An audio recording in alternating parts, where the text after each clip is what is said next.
Velkommen til Val Thorens. Byen ligger i 2300 meters højde og er derfor også det højst beliggende skiresort i Europa. Og med de 600 km piste er det også det største sammenhængende pisteområde, der findes i hele verden. Har du det store liftkort, har du adgang til de 3 dale og til de 600 km piste.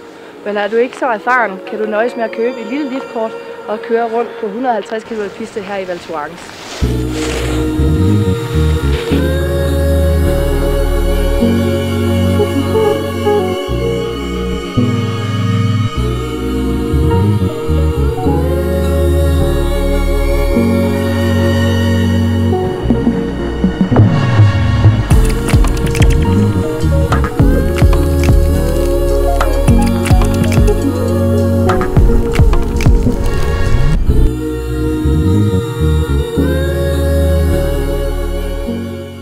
I Val Thorens har vi meget andet at byde på end at bare stå på ski. Så hvis vejret en dag ikke er så godt, eller du bare har brug for en pause, kan du f.eks. gå ned i sportscenteret, hvor der kan både hoppe i trampolin eller spille squash, eller bare gå ned og tage en tur i poolen.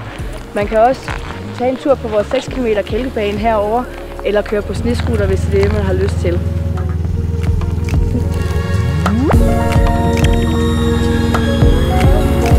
Gå fast. Ja.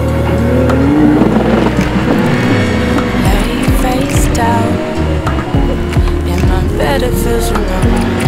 The acid rises up from my stomach to my throat.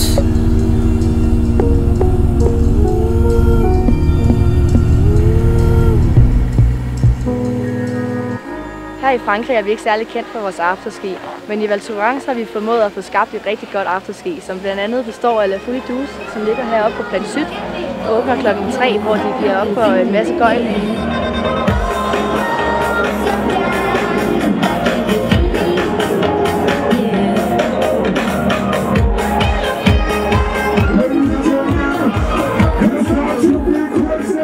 Når de så lukker, så kan man køre direkte ned på Café Snesko, som er kendt for deres unikke, specielle stemning dernede med live musik hver dag. Men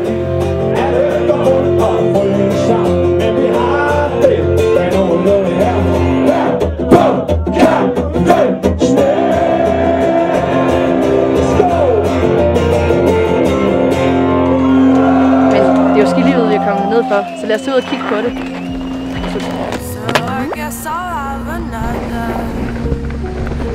My energy, a few hours I'll feel okay, and then watch the day repeat.